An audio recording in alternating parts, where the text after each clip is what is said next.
요즘 살기 좀 어떠세요? 이렇게 우리가 물어보면 많은 사람들이 대부분 이렇게 대답을 합니다. 그냥 뭐 똑같습니다. 괜찮습니다. 이 말의 진짜 뜻을 우리는 다 잘 알고 있습니다. 힘들어 죽겠지만 또 말하면 길어지니까 그냥 넘어갑시다. 일을 시키는 상사가 불편한 사람이 누군가가 일을 시키고 또 불편하게 해놓고 괜찮냐 물어보면 우리는 속과 전혀 다른 대답과 표정을 지을 수밖에 없습니다. 네, 괜찮습니다. 하지만 정말로 괜찮은 걸까요? 2023년에 이런 통계청에서 이런 조사를 했는데요. 한국 성인의 절반 이상이 일상적인 생활 속에서 극심한 스트레스를 느낀다, 그렇게 응답을 했습니다. 그중에서 30, 40대의 스트레스 비율이 55%가 넘었는데요. 일을 해야 되고 또 자식을 키워야 하는 세대가 가장 힘들고 스트레스를 많이 받는다고 합니다. 좀 더 들어가 봅시다. 최근 한국 기준으로 우울증 진료를 받은 사람이 120만 명을 넘어섰다고 합니다. 약 5, 6년 만에 2배 가까이 수치가 올랐는데요. 그러나 전문가들은 말합니다. 이건 병원에 온 사람들만의 숫자다. 실제 우울증을 경험하면서 치료받지 않은 사람은 이것의 몇 배가 될 것이다. 왜 그런가? 이 한국은 좀 이렇게 이런 치료를 받는 것을 아주 꺼리끼는 그런 문화를 가지고 있기 때문인데요. 그래서 대부분의 사람들은 버티고 그냥 참습니다. 그렇게 혼자 무너져요. 하지만 또 물어보면 이렇게 대답합니다. 괜찮습니다. 이런 결과로 한국은 지금 이 OECD 국가 중에 자살률이 몇 년째 1위입니다. 더 슬픈 일은 이렇게 극단적인 선택을 한 사람의 주변 사람들에게 물어보면 한결같이 이렇게 대답을 해요. 겉으로 볼 땐 괜찮아 보였는데 정말 몰랐습니다. 그렇게 대답들을 한다고 합니다. 그래서 이 한국 사람들은, 대부분의 사람들은 괜찮은 척의 달인들이에요. 괜찮은 척 출근하고, 괜찮은 척 학교 가고, 또 웃고, 괜찮은 척 SNS에 글 올리고, 맛있는 거 먹는 거 올리고, 여행 간 거 올리고, 그러나 한밤중 혼자 있는 시간 속에서 전혀 괜찮지 않은 숨막히는 외로움 속에 울고 있는 것이 바로 이 한국 사람들이라고 합니다. 그런데 이 괜찮다 하는 건 우리가 또 생각할 때에 이건 긍정적인 사고가 아닌가, 긍정적인 사고면 이렇게 살아가는 게 당연한 게 아닌가, 긍정적으로 생각하면 긍정의 힘이 있으니까 정말 긍정적으로 살아가면 괜찮아지는 걸까? 이 스탠퍼드 대학교에서 연구한 자료에 따르면 전혀 그렇지 않다고 해요. 감정을 억제하는 사람들, 그러니까 괜찮은 척 생활하는 사람들은 감정을 표현하는 사람들에 비해 삶의 만족도가 낮고 우울감이 더 높다라는 것입니다. 흥미로운 것은 긍정적으로 생각한다고 해서 몸도 긍정적으로 바뀌지 않는다는 거예요. 괜찮지 않은데도 불구하고 아무리 난 괜찮아 그렇게 해봤자 내 몸은 심장 박동수가 올라가고 또 혈압도 같이 상승하고 문제가 생긴다는 거예요. 즉 입은 괜찮아요 해도 몸은 안 괜찮아 하는 것입니다. 또 이런 연구 결과도 있다고 합니다. 이 체프먼이라는 사람이 12년 동안 729명을 연구 추적을 했는데요. 감정을 습관적으로 억누르는 사람의 조기 사망 위험이 35%나 높았다고 합니다. 괜찮은 척 이렇게 살아가는 건 마음뿐만 아니라 몸까지 병들게 한다는 거예요.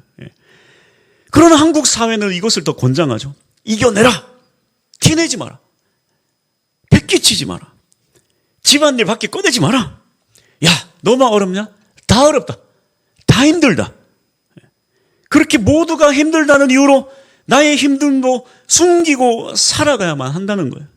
그렇다면 또 바꿔 생각해 봅시다. 감정을 표현하면 좀 달라질까? 감정을 표현하면. 또 그렇지도 않다는 거예요. 네. 표현하면 더 스트레스 받을 때가 있습니다. 좀 무슨 얘기했더니 쓸데없는 거 가지고 뭐라 그런다고. 그러니까 감정을 숨기고 살게 되는 거예요. 말해봐야 소용이 없기 때문에. 결국 괜찮지 않다고 말해도 소용없고 괜찮다고 말해도 병드는 그런 인생을 우리는 살아가고 있습니다. 하지만 이렇게 절망스러운 연구 결과만 있는 것은 아닌데요.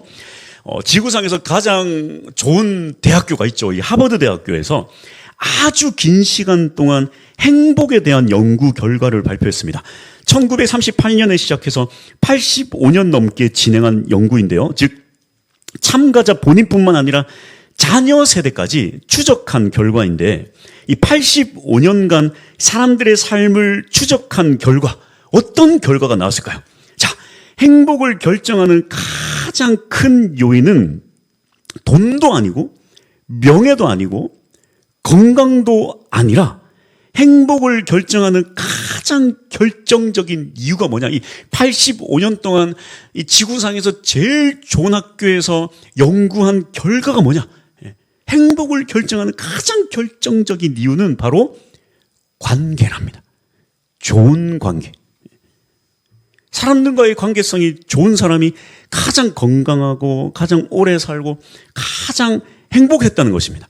반대로 외로운 사람이나 관계가 어려운 사람은 흡연만큼 건강에 해로운 영향을 받았다고 합니다. 이게 바로 이 지구상의 최고의 대학에서 85년간 연구한 결과입니다. 사람은 결코 혼자서 못 살아요. 돈이 많아도 별로입니다. 살 거 다 사고 나면 이제 돈으로 살 수 없는 것만 남는다고 합니다. 이 부자들이 허무주의에 빠지는 이유가 뭡니까? 돈으로 살 거 다 샀더니 정작 중요한 것은 하나도 돈으로 살 수 없다고 합니다. 사람의 마음도 못 사고 행복도 못 사고 사랑도 못 사고 살 수 없는 게 너무 많아요. 성공에도 채워지지 않습니다. 외로운 사람은 그 외로움을 그 무엇으로도 채울 수가 없습니다. 그래서 지금 우리 인류는 역사상 가장 쉽게 또 많이 연결된 그런 시대를 살아가요. 스마트폰 하나면 전 세계 누구와 다 연결할 수 있습니다. 하지만 역사상 가장 외로운 시대를 살아가기도 합니다. 연결은 많아졌지만 그 깊이는 매우 얇아졌어요. 그래서 옛날에는 동네에서 자식을 키우면, 아이들 키우면요, 그냥 동네 풀어놓으면 그냥 지 알아서 컸어요.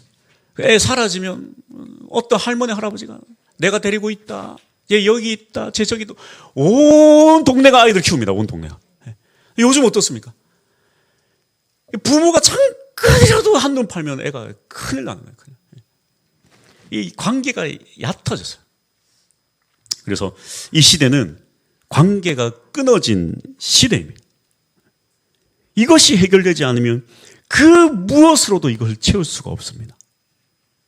그래서 오늘 본문은 예수님이 들려주신 이야기인데요. 바로 이런 관계에 대한 이야기입니다. 한번 성경 말씀 한번 보겠습니다. 누가복음 15장 11절에서 12절 말씀인데요. 제가 한번 읽어볼게요.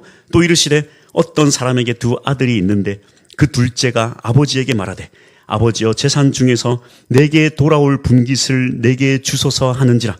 아버지가 그 살림을 각각 나눠 주었더니.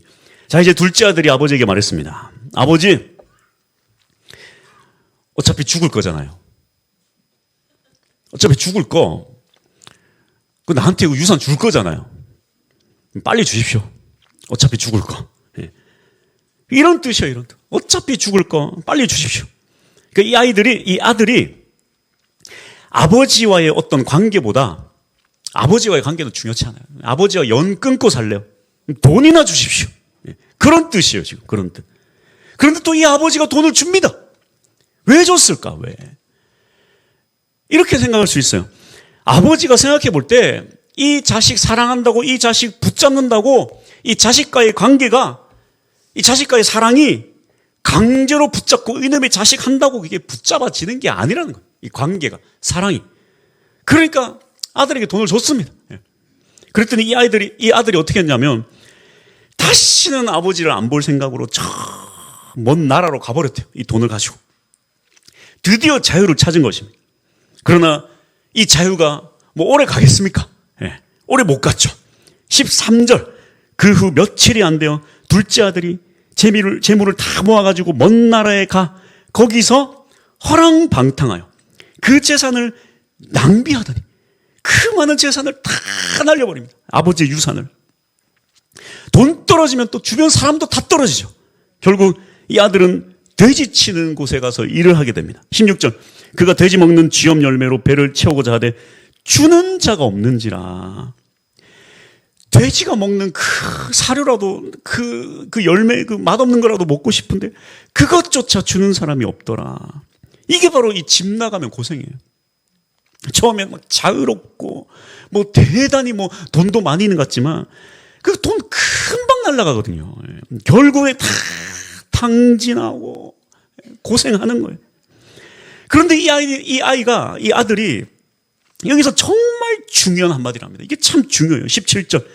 이에 스스로 돌이켜 이르되 내 아버지에게는 양식이 풍족한 품꾼이 얼마나 많은가. 나는 여기서 추려 죽는구나. 여기 정말 중요한 말이 나옵니다. 스스로 돌이켰대요. 스스로 돌이켰대요. 여러분, 이 사람이 돌이키는 게 이렇게 어려워요. 이 사람이 마음 고쳐보는 게 정말 어렵습니다. 이 스스로 돌이켰다는 건 정말 대단한 거예요. 대단한 거. 안 된다니까요. 안 돼요. 아버지 옆에서 편하게 살아도 이게 돌이켜지지 않고 그 많은 돈을 받아도 안 되고 또 탕진하는 동안에도 안 되고 언제 되는가? 결국 죽기 일보 직전 되니까 그제서야 돌이켰다. 근데 그때서라도 돌이켜지면 다행히 죽을 때까지도 돌이키지 못하는 사람은 대박입니다, 여러분. 무엇을 돌이켰어요? 무엇을? 내게는 아버지가 있고 돌아갈 집이 있다는 걸 돌이켰다. 그걸 깨달았다는 거. 이게 정말 중요합니다. 이게 정말 중요해요. 결국에 그가 돌이켜서 집에 가고 싶어진 것입니다. 그래서 결심합니다. 19절. 지금부터는 아버지의 아들이라 일컬음을 감당하지 못하겠나이다. 나를 품꾼의 하나로 보소서 하리라. 내가 아버지한테 가면 아버지 자식 아닙니다. 그냥 품꾼입니다. 예, 그렇게. 사진을 이제 앞에서는 안 찍어도 될 것 같아요. 죄송합니다. 감사합니다. 그래요. 이제 내 아버지, 저는 이제 아들이 아닙니다. 이제 품꾼입니다. 그렇게 내가 그렇게 얘기해야 되겠다. 그렇게 결심하고 일어나가지고 아버지에게 찾아갑니다. 자, 여기까지 보면 이 문자가 드디어 정신 차렸구나. 그런 이야기 정도로 생각할 수 있는데, 그러나 여기서 진짜 반전은 이 아들이 집에 돌아가는 게 아니라 이 이야기의 진짜 반전은 무엇인가? 바로 이 아버지의 반응이에요. 20절. 이에 일어나서 아버지께로 돌아가니라. 아직도 거리가 먼데 아버지가 그를 보고 측은히 여겨 달려가 목을 안고 입을 맞추니. 무슨 이야기입니까 이게? 집에서 거리가 먼데 이게 무슨 이야기일까요? 집에서 거리가 먼데 그 집에서 먼 거리까지 아버지가 서 있다가 아들이 오니까 달려가서 목을 안고 입을 맞췄다는 거예요. 아들이 맨날 출근했다가 퇴근해서 맨날 오니까 맨날 그렇게 멀리서 마중 나간 걸까요? 그게 아니에요. 아들이 언제 올지 모르는데 아버지가 매일매일 그렇게 먼 길을 나와서 아들을 기다리고 있었다는 거예요. 그래서 참 이 글을 읽으면서 이 아버지는 참 훌륭한 아빠다. 나는 그렇지 않은데. 우리가 한 번씩 이제 부산에 좀 이렇게 고3이라 가지고 뭐 좀 배우느라고 부산에 왔다 갔다 하는데, 데리러 와줘요. 그러면 네가 와라. 네가 와라. 힘들다. 혹시라도 내가 데려가면 어디냐? 10초 지났다. 난 간다. 그렇게 하는데 이 아버지는 매일매일 먼 길을 나와요. 매일매일. 아들이 언제 올지 모르는데. 그리고 보자마자 세상에 그걸 끌어안고 눈물 흘리고 이놈의 자식. 온 동네 사람들이 비웃었겠죠. 아이고 아버지 저 죽었다 생각하고 달려간 저 인간은 뭐가 좋다고 저렇게 끌어안나. 그러나 죄를 묻거나 너 이놈의 자식아, 그래 그건 그거고 너 돈 어디다 썼어? 남은 거 있냐? 안 물어봐요. 아무 조건 없이 그걸 끊어 안아줬어요. 아들은 이제 준비한 멘트를 합니다. 저는 죄를 지었사오니 이제부터 아들이 아니라 종입니다. 그러든 말든 아버지가 어떻게 합니까? 22절에서 23절. 아버지는 종들에게 이르되 제일 좋은 옷을 내어다가 입히고 손에 가락지를 끼우고 발에 신을 신기라. 그리고 살찐 송아지를 끌어다가 잡으라. 우리가 먹고 즐기자. 돈을 어디 썼냐 묻지도 않고 그저 살아서 돌아온 것에 기뻐하고 안아주고 송아지 잡고 그렇게 축제를 열어줍니다. 그렇다면 이 아버지는 누구일까요? 우리가 오해해서는 안 됩니다. 오늘 이 이야기를. 오늘 이 이야기는 우리 이 육신의 아버지의 이야기가 아니에요. 여러분 아버지한테 돌아가십시오 그런 이야기가 아닙니다. 뭐 아버지와 친하게 지내십시오 그런 이야기도 아니에요. 또 평생 엄마 아빠 품에 안겨서 살아라고 살아야 한다는 그런 마마보이 같은 이야기도 아닙니다. 우리가 살다 보면 뭐 많은 분들이 아버지가 뭐 아버지와 사이가 좋은 사람도 있겠지만 안 좋은 사람도 있고 아버지가 안 계신 분도 계실 것이고 아버지 때문에 상처받은 사람도 있을 것이고 그런데 이 이야기는 그런 육체의 아버지의 이야기가 아니에요. 이 이야기는 좀 더 깊은 이야기입니다. 우리 안에는 보이지 않는 게 존재한다는 거예요. 바로 마음입니다. 여러분 감정도 마음도 보이지 않아요. 그러나 존재합니다. 사랑도 분노도 슬픔도 보이지 않지만 존재해요. 바로 이 마음이 우리 안에 영혼이 있다는 것을 증명해 주고 있습니다. 오늘 이 이야기에 나오는 이 아버지는 바로 우리 영혼의 아버지의 이야기입니다. 우리는 때가 되면 육신의 아버지와 떨어져 살아야 돼요. 하지만 영혼의 아버지는 다릅니다. 우리는 영혼의 이 아버지를 떠나선 살아갈 수가 없어요. 이 떠난다는 말은 연결이 끊어진 채로 우리는 살아갈 수 없다는 거예요. 우리의 영혼과 하나님 아버지와의 관계는 마치 물고기에는 물과도 같고 우리에게는 공기와도 같습니다. 물고기가 물 밖을 뛰어나가면 죽는 거예요. 그래서 이 하나님 아버지와 관계가 끊어지고 회복되지 않으면 우리의 영혼은 죽은 영혼으로 살아가게 되는 것입니다. 왜 그럴까요? 왜 죽은 영혼으로 살아가게 되는가? 첫 번째, 내가 누군지 알 수 없기 때문입니다. 여러분, 우리의 육신의 부모님도 나의 육신의 부모님이 누군지 모르면 평생 고통받아요. 일본에 한 다큐가 있었는데 아들이 아주 어릴 때 아버지가 집을 나갔어요. 35년이 지났어요. 그래서 이제 40살 가까이 됐는데 아버지가 어디 계시다라는 소식을 듣게 된 거예요. 그래서 이 아들이 이제 아버지를 찾아가기로 했는데 뭐라고 인터뷰를 하냐면 별로 만나고 싶지 않아요. 아버지 안 보고 싶나요? 전혀. 그래도 많이 보고 싶고 그럴 텐데 아버지 없이도 너무 행복하게 잘 살았고 굳이 내가 볼 필요도 없지만 지금 살아있다고 얘기 들었고 또 뭐 나를 꼭 만나야 된다 그길래 내가 지금 그냥 가는 거예요. 그 슬프거나 그렇지 않아요. 전혀 안 슬프고 아무 감정도 없어요. 뭐 없는 사람인데 뭐 아무렇지도 않습니다.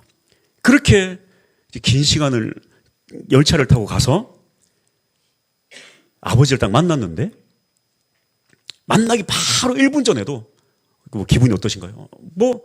아무렇지도 않은데요. 그냥 인사나 하고 근데 아버지 딱 만나 아버지가 스미마생 이러면서 무릎을 꿇고 탁 우니까 이 아들이 그때 터져버린 거예요. 갑자기 엉엉 울어요. 끌어안고 엉엉 울어요. 나중에 내가 아빠를 안 봤으면 평생 후회했을 거예요. 평생 후회하며 자책하며 살았을 거예요. 그렇게 인터뷰를 했는데 여러분 아무렇지 않은 것 같지만 육신의 부모님과도 연결이 끊어지면 이렇게 인생이 슬픈 거예요. 자 보세요. 우리의 영혼도 마찬가지입니다. 이 영혼의 아버지가 없으면 아무렇지 않게 살아갈 수는 있어요. 근데 여러분 아무렇지가 않아요. 아무렇지 않습니다. 우리를 창조하신 하나님 아버지를 모른 채 살아가면 평생 내가 어디서 왔는지도 모르고 어디로 가는지도 모른 채 살아가요. 평생 아무렇지 않을지도 모릅니다. 난 괜찮은데 할지도 몰라요. 그런데 분명한 사실은 그렇습니다.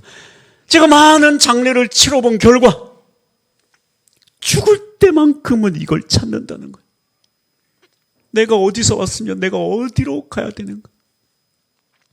누군가는 죽기 일보 직전에 그 암흑과도 같은 긴 여행을 가야 될 텐데 두려워 죽겠다 하는 사람이 있는가 하면 누군가는 내가 어디로 가는지를 알기 때문에 마음 편안히 아기와 같이 천사와 같이 떠나가는 사람도 있더라는 거예요. 놀랍고 신기해요. 중환자실에서 그 혈압이 떨어지고 호흡이 끊어져가는 그 여러 명의 사람을 볼 때마다 제가 놀라워요. 저라고 목사라고 보이지도 않는 하나님 맨날 살아있다 확신하고 살겠습니까? 그렇지 않아요. 그런데 장례식 갈 때마다, 그 중환자실 갈 때마다 제가 깨달아요. 갈 길을 아는 사람과 갈 길을 모르는 사람의 끝이 이렇게 다르구나.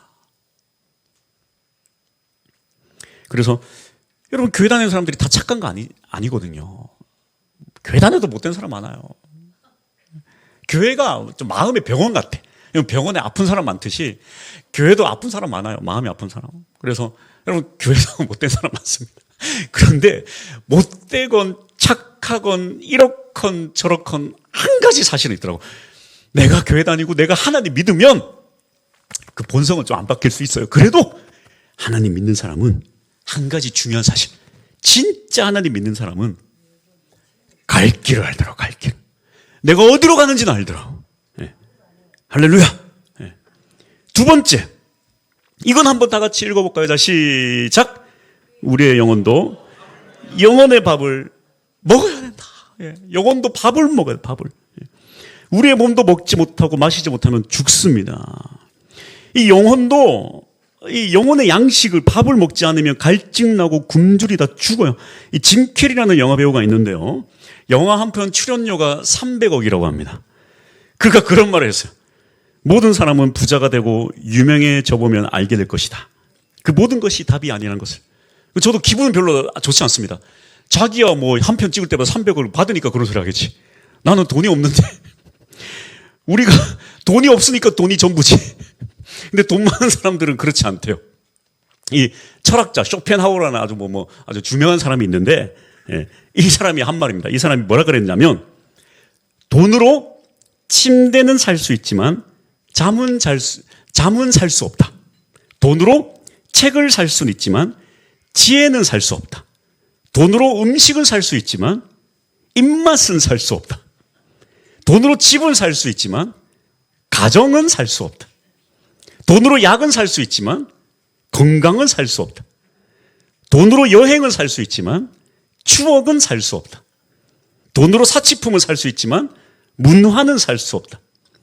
그리고 돈으로 종교는 살 수 있지만 구원은 살 수 없다. 이 하나님 잘 믿는 사람도 아닌데 이런 말을 했어요. 우리가 좀 가난하게 살다 보니까 돈이 전부인 것 같지만 그렇지 않대요. 우리에게 진짜 필요한 건 돈이 아니랍니다. 우리에게 진짜 필요한 건 관계예요. 관계. 첫 번째로 하나님과의 관계, 두 번째로 사람과의 관계. 그래서 성경은 사실 하나님과의 관계만을 이야기하지 않아요. 하나님과의 관계, 사람과의 관계, 그 두 개가 완성돼야 그게 진짜 하나님 믿는 거다, 성경은 말해요. 이 두 개가 바로 우리 영혼의 양식입니다. 물론 사람과의 관계가 좋고 하나님과의 관계가 나쁘다면 그럼 빵점짜리예요. 근데 그래도 하나님과의 관계만 좋고 사람과의 관계가 나쁘다면 그 이 땅에 살면서 되게 괴롭겠지만 그래도 둘 중에 하나만 고르라면 하나님과의 관계. 사람과의 관계도 참 중요하지만 그래도 둘 중에 하나를 고르라면 하나님과의 관계. 우리 영혼을 채우시는 하나님과 연결되어 있어야 돼요. 그렇다면 우리는 어떻게 하나님 아버지께 돌아가고 그분과 연결할 수 있을까? 거의 끝났습니다. 어떻게 하나님께로 걸어갈 수 있을까? 그 길은 무엇인가? 그 길의 이름은 성경에서는 이렇게 말해요. 예수. 요한복음 14장 6절. 예수께서 이르시되 내가 곧 길이요 진리요 생명이니 나로 말미암지 않고는 아버지께로 올 자가 없느니라. 예수님을 통해서가 아니면 하나님 아버지께로 갈 수가 없다. 왜? 여러분, 이 세상에 아무리 위대한 성인군자, 아무리 위대한 사람들 다 찾아보고 그들이 했던 말, 그들이 적은 책을 다 들여다봐도, 자, 보세요. 나라는 사람을 위해서, 나라는 사람 때문에, 나라는 사람의 영혼에 양식을 주려고, 나라는 사람의 죄 때문에 직접적으로 나를 대신해서 죽은 분은 딱 한 분밖에 없어요. 바로 예수 그리스도입니다. 이게 뭐 사실이냐 가짜냐 진짜냐 이런 걸 논하기 전에 이 역사적 자료, 무슨 뭐 통계 이런 걸 다 봐도 진짜 역사에 실존했던 사람들, 그 상상 말고 진짜 역사에 실존했던 사람, 예수님도 역사적으로 실존했잖아요. 성경 책에 다, 그 역사책에도 나와 있잖아요. 네. 실제 실존했던 사람들의 모든 이야기를 다 통틀어 봐도 그저 그 사람 위대하게 산 건 맞지만 실제로 나란 사람 때문에 그 이후에 태어나서 살아가는 그 나란 사람 때문에 대신 죽고 대신 죄값을 치러주고 하신 분은 예수님밖에 없다. 이건 그냥 책을 들어봐도 그런 거예요. 예수님밖에 없는 거예요. 그래서 예수님을 믿는다라는 건 뭐냐면, 우리가 누군가를 정말 사랑하면 그 사랑하는 사람이 마음속으로 쏙 들어오잖아요. 마찬가지로 예수님을 믿는다는 건 예수님을 입으로 시인하고 마음으로 믿으면 예수님을 사랑해서 예수님이 내 마음속으로 쏙 들어오는 거예요. 예수님이 내 마음속으로 쏙 들어와요. 이게 영접이라고 합니다. 요한복음 1장 12절. 영접하는 자 곧 그 이름을 믿는 자들에게는 하나님의 자녀가 되는 권세를 주셨다. 예수님이 내 마음속으로 쏙 들어오면 우리가 하나님의 자녀가 된다. 또 예수님을 믿으면 하나님의 자녀가 되니까 하나님 아버지의 집으로 들어갈 수 있다. 요한복음 14장 2절. 내 아버지 집에 거할 곳이 많도다. 내가 너희를 위하여 거처를 예비할 것이다. 너희는 하나님 집으로 들어갈 것이다. 우리는 잠깐 살다가 죽어요. 그러나 하나님 아버지의 집은 영원한 집이라고 합니다. 이것이 바로 하나님 아버지와 관계가 회복된 그 자녀가 누리는 축복이에요. 예수님을 믿고 그를 통해 하나님 아버지께 나아가는 것입니다. 진짜 끝이에요. 진짜 끝. 영혼의 아버지인 하나님 아버지와 관계가 깨진 인생은 집 나간 인생이에요. 집 나가면 고생입니다. 근데 이 집은요, 우리 육신의 집이 아니라 물고기한테 물과 같은 존재. 제가 물고기도 키우고 새우도 키우고 다 키우거든요. 이 새우가요, 팔딱팔딱 잘 뛰어요. 물이 좀 상태가 안 좋다고 하면 팔딱 뜁니다. 가끔씩 이렇게 주변을 딱 보면요, 새우가 바깥에 튀어나와서 빨갛게 익어 있어. 죽어 있어. 물 밖으로 나오면 죽는 거야. 바로 이거예요. 하나님을 떠나 산다는 거, 하나님과의 관계가 끊어진다는 건 물 밖으로 나가. 물고기 인생, 물 밖으로 나가. 물고기 인생. 다시 아버지 집으로 들어가야 돼. 아버지 집으로. 그 방법은 바로 예수님을 믿는 것입니다. 이 시간에 우리 한번 저를 따라서 한번 기도했으면 좋겠어요. 제가 뭐 두서없이 이렇게 말씀을 전했는데 그래도 이 시간에 한번 저를 따라서 함께 기도를 했으면 좋겠는데, 성경이 그렇게 말하고 있어요. 예수님을 믿는 방법이 뭔가? 여러분, 여기 어떻게 결혼을 하신 분들은 결혼을 어떻게 하셨어요? 뭐 좀 고백을 하고 결혼을 하셨습니까? 자다가 눈 떠보니까 옆에 아내가 누워있던가요? 아니, 어떻게 결혼하셨나요?